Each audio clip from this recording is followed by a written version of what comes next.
श्री शिवाय नमस्तुभ्यम। हर हर महादेव। उत्तर प्रदेश अध्ययन public school sector 4 से शताब्दी नगर पार्तापुर मेरठ में गुरुजी पंडित प्रदीप मिश्रा जी के द्वारा श्री शिव महाप्राण कथा शुरू हो गई है। ये 7 दिवसीय शिव महाप्राण कथा है जो कि 15 दिसंबर से 21 दिसंबर तक आस्था चैनल यूट्यूब के माध्यम से दोपहर में 1 बजे से 4 बजे तक देखी जा सकती है। आज की कथा में गुरु जी ने 6 नए उपायों की जानकारी दी है। साथ ही सोमवार के दिन का एक विशेष नियम बताया है जिसे आपको महीने में सिर्फ एक बार करना है और उतने में भी आपको पूरा लाभ प्राप्त हो जाता है। आज 17 दिसंबर तीसरे दिन की श्री शिव महाप्राण कथा में गुरु जी ने कुल 15 उपाय पत्र उपयोगी जानकारियां दी हैं। सभी की जानकारी आपको इसी वीडियो के माध्यम से प्राप्त होने वाली है। आज के इस वीडियो में हम आपको 7 जानकारी देंगे। बाकी की जानकारी के लिए हम दूसरा वीडियो बनाकर आज रात को दे देंगे। बढ़ते हैं आज की कथा की पहली जानकारी की ओर। समुद्र के अंदर रत्न मणिक आदि बहुत सा खजाना भरा हुआ है। गुरुजी ने कहा बस उसे निकालने वाला चाहिए।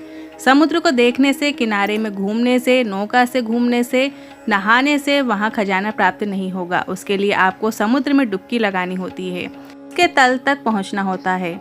रत्न मोती मणिक आदि जरूर मिलेगा यदि आप उसके तल तक पहुंचते हैं। उसी तरह शिव महाप्राण की कथा कहती है, अगर आप कथा को केवल ऊपर ऊपर से सुन रहे हो, घूमते फिरते सुन रहे हो, तो आपको शंकर नहीं मिल सकता। शंकर को प्राप्त करने के लिए शिव महाप्राण के अंदर जाना पड़ेगा, थोड़ा बैठकर उसे समझना होगा।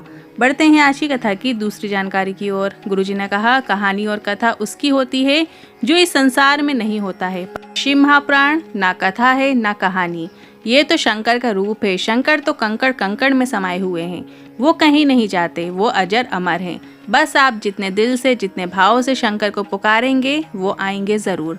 समुद्र के किनारे कभी आबादी नहीं होती, शंकर पर जल चढ़ाने वाले की कभी बर्बादी नहीं होती। बढ़ते हैं आज की कथा की तीसरी जानकारी की ओर। शिव महाप्राण की कथा कहती है, हीरे को परखने वाले बहुत मिलेंगे, हीरे को जानने वाले बहुत मिलेंगे, पर पीड़ा को जानने वाला कोई नहीं मिलेगा। शिव महाप्राण की कथा कहती है, सुख के आंसू ठंडे होते हैं पर दुख के आंसू गर्म होते हैं, क्योंकि उसमें भी पीड़ा होती है। इसीलिए शिव महाप्राण की कथा कहती है, आप हीरे को समझो ना समझो पर पीड़ा को जरूर समझो। आपके नज़दीक में अगर कोई पीड़ा में है तो उसकी मदद ज़रूर करो। बढ़ते हैं आज की कथा की चौथी जानकारी की ओर। शंकर भगवान के मंदिर जाकर जल चढ़ाओगे तो काफ़ी अच्छी बात है, गुरुजी ने कहा, पर अगर आप शंकर भगवान के मंदिर नहीं जा सकते तो आप अपने घर के शिवलिंग पर जल जरूर चढ़ाओ। और अगर ये भी नहीं कर पा रहे हो तो बेलपत्र के वृक्ष के नीचे, बेलपत्र के पेड़ के नीचे जल जरूर अर्पित करो। अगर आप इन सब में से कुछ भी एक भी कर रहे हैं तो आपको भोलेनाथ की कृपा प्राप्त होकर ही रहेगी। बढ़ते हैं आज की कथा की 5वीं जानकारी की ओर। आज गुरुजी ने बिल्कुल नए उपाय की जानकारी दी है। सोमवार का एक नियम बताया है। ये नियम आपको महीने में सिर्फ एक सोमवार को करना है। पूरे महीने के सोमवार में भी नहीं करेंगे तो भी चलेगा, और यदि आप पूरे महीने के सोमवार में भी करना चाहते हैं तो कर सकते हैं। आप महीने भर में भी एक सोमवार में नहीं कर सकते हैं तो 6 महीने में किसी एक सोमवार को करो। यदि वो भी नहीं कर सकते हैं तो साल भर में किसी एक सोमवार को जरूर ये उपाय कीजिएगा, ये नियम बना लीजिएगा। पहला नियम है कि शिवलिंग पर सुबह के समय आपको जल चढ़ाना है। दूसरा नियम है कि दोपहर में आपको क्या करना है, बेलपत्र के वृक्ष के नीचे जाना है और एक आखा चावल का दाना, साबुत चावल का दाना आपको बेलपत्र के वृक्ष के नीचे रख देना है। और 7 या 11 या 21 या 108 या 151 जितनी तुम्हारी इच्छा हो उतनी आप परिक्रमा बेलपत्र के वृक्ष की लीजिएगा।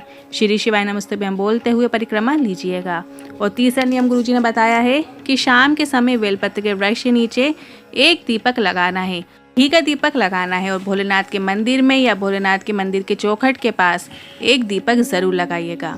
और बेलपत्र में लंबी बाती का घी का दीपक लगाइएगा और भोलेनाथ के मंदिर में गोल बाती का घी का दीपक आपको लगाना है। ये उपाय हम हमारे जीवन में उन्नति प्राप्त करने के लिए कर रहे हैं, क्योंकि बेलपत्र के पेड़ के नीचे अक्षत उन्नति के लिए अर्पित किया जाता है। गुरुजी ने बताया है ये उपाय करने से आपके जीवन से सभी दुख, तकलीफ, कष्ट तो दूर होते ही हैं, साथ ही साथ आपको जीवन में उन्नति भी देखने को मिलेगी। महीने में 4 या 5 सोमवार आते हैं तो आपको सभी सोमवार करने की ज़रूरत नहीं है। आपको सिर्फ एक महीने के एक सोमवार को यह उपाय करना है। इसके साथ ही अगर आप महीने में एक बार भी उपाय ना कर पाओ तो आप 6 महीने में एक बार ये उपाय कर सकते हैं। अगर आप ये भी नहीं कर सकते तो आप साल भर में एक बार एक सोमवार को ये उपाय करके भी लाभ प्राप्त कर सकते हैं। अब बढ़ते हैं आज की कथा की अगली 6वीं जानकारी की ओर। आज गुरुजी ने 6 विशेष उपायों की जानकारी दी है जो कि चावल से जुड़ा हुआ है, अक्षत से जुड़ा हुआ है।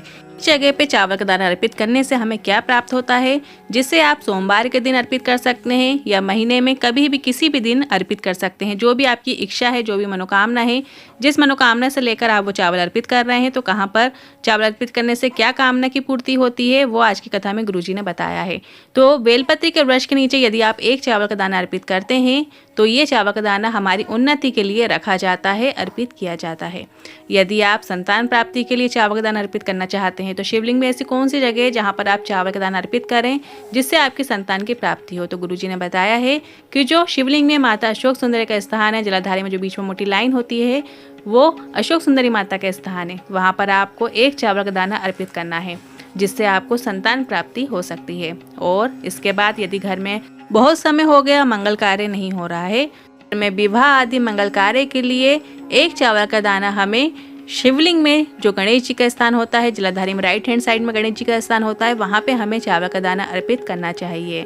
और रोग मुक्ति के लिए अक्षत को शिवलिंग के ऊपर अर्पित किया जाता है। उसी तरीके से जो कार्तिक भगवान का स्थान है, जलाधारी में जो लेफ्ट साइड में कार्तिक जी का स्थान है, वहाँ पर चावल का दाना अर्पित करने से बच्चों की सुख समृद्धि देखने को मिलती है। और माता पार्वती के हस्तकमल पे जो नारी चावल का दाना अर्पित करती है उसे अखंड सौभाग्य की प्राप्ति होती है। बढ़ते हैं आज की कथा की 7वीं जानकारी की ओर। गुरुजी की जो अगली शिव महापुराण कथा है वो 24 दिसंबर से 30 दिसंबर तक रायपुर में होने वाली है, जिसका एड्रेस इस प्रकार है। पुराना धमतरी रोड, सेज बहार, रायपुर। और ये कथा 2 बजे से 5 बजे तक रहेगी और जिसके जजमान हैं कमल जी। इसके बाद गुरुजी की जो 2025 की पहली शिव महापुराण कथा है वो 4 जनवरी से 10 जनवरी तक रहेगी और ये कथा छुरिया हालेकोसा राजनांदगांव में रहेगी। और इसके बाद गुरुजी की जो अगली शिव महापुराण कथा है वो 16 जनवरी से 22 जनवरी 2025 में सूरत, गुजरात में रहेगी। फिर 24 जनवरी से 30 जनवरी तक साकरी, महाराष्ट्र में रहेगी। और इसके बाद गुरुजी की जो अगली शिव महापुराण कथा है वो 1 फरवरी से 7 फरवरी सांकेत, छत्तीसगढ़ में रहेगी। फिर 10 फरवरी से 16 फरवरी 2025 में कुंभ का मेला प्रयागराज में गुरुजी की शिव महापुराण कथा होने वाली है। और इसके बाद 17 फरवरी से 23 फरवरी तारा बाबा की कुटिया सिरसा में शिव महापुराण कथा होगी।